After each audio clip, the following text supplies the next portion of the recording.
Alright guys, in this episode of my train table, we will be taking a deep dive into my Norfolk Southern Dash 8. So stay tuned for that, and I'll see you in the next clip. So the first thing I started out with was a Bachmann Easy Track set.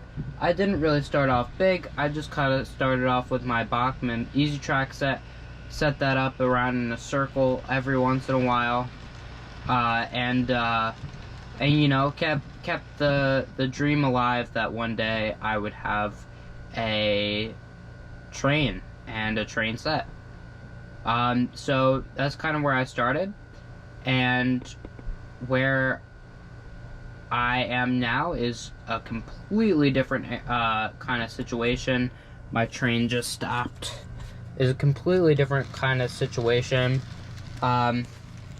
I also started out with the Bachmann 4x8 layout kit, which has a couple turnouts. Ooh, my track is dirty today. Which has, I think, around 5 or 6 turnouts, and has some other track, like circles and stuff like that. And I had like a tunnel over on this section of my layout, and I had a mountain pass over there, and it was just kind of all one small layout that I didn't really do anything with, until one day I was just like, ooh, that section's dirty. Until one day I was just like, you know what, I'm going to continue on, and with my own money I started building. It was kind of expensive at first because these turnouts right here are Pico turnouts, which just so happen to be way more expensive than the Atlas turnouts that I also have on my layout. But yeah, these guys work great. I would definitely recommend putting in the money to get some Pico turnouts if you are going to have turnouts on your layout. You don't have to.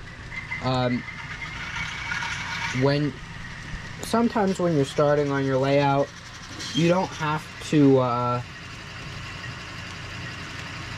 have the best stuff. Like, I didn't start out with my SD70 ACE. It's kind of a newer locomotive. I started out with all DC stuff. Ooh, let me take her off the track. I started out with all DC stuff, and this track was all DC, so I could only run one locomotive at a time, and that's what I had the space for. It went under my bed, just as simple, and I pulled it out whenever I wanted to run trains. But now that I'm older and I have grown up a bit, I have started to realize that, you know, I really do enjoy my model railroading, and that I'm gonna keep pursuing my model railroading. So I brought the layout down here with just all this track up to around here, and I didn't plan on expanding, so that's why there's kind of like that last minute turnout over there, and there's really nothing else around. But later I was able to use this table right here for an expansion set or an expansion track, which I'm still trying to figure out slowly. Like you see, I have that plaster mountain over there, and I have all this track coming up to here, and there's a turnout there and a building over there. But all of that will be in tomorrow's layout update.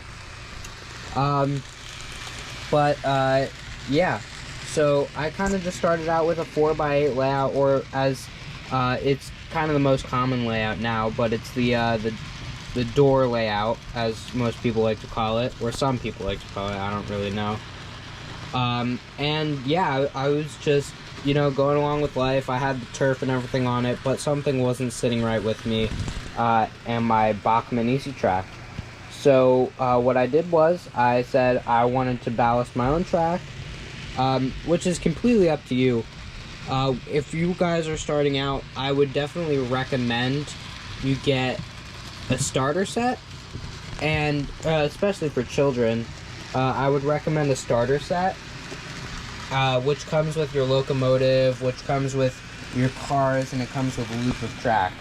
And if you want to expand that, you could just get some other stuff like turnouts, and you can make sidings, and then you could eventually, instead of it being on the carpet, you could just move it up to a door, which all really works really well. And it definitely, just setting up the track like on Christmas Day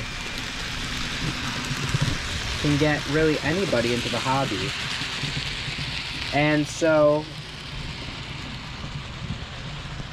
that's kind of what I recommend. Starting off small, start off with a starter set. You won't get the highest quality of cars, but you'll get cars like this quality. This is, I believe, a Bachmann car. Yes, it's a Bachmann car. You'll start out with a car like this. This car is kind of in beaten up shape. But this didn't come with the starter set that I originally got. This came from a different set. But you'll get, the cars I got from my starter set were this car that wasn't weathered. I weathered that myself. And the two cars at the end with a GP30, I believe, Santa Fe locomotive. And that really got me into the hobby. And that really got me to start liking model railroading and enjoy model railroading. And yeah, this kind of layout, I try and tell myself this as much as possible. This kind of layout, like a layout this size or even larger than this, doesn't take a couple years to make it. You want to enjoy the ride as much as possible. You want to be able to work on it as much as possible, and you don't want, like, this is your hobby. This isn't just like a chore. This is one of your hobbies. And so I would make sure you take as much time on the railroad as possible. And yeah, thank you all for watching this different video. I know it was a little bit different, more of just me talking. But thank you guys for watching, and I'll see you tomorrow's video.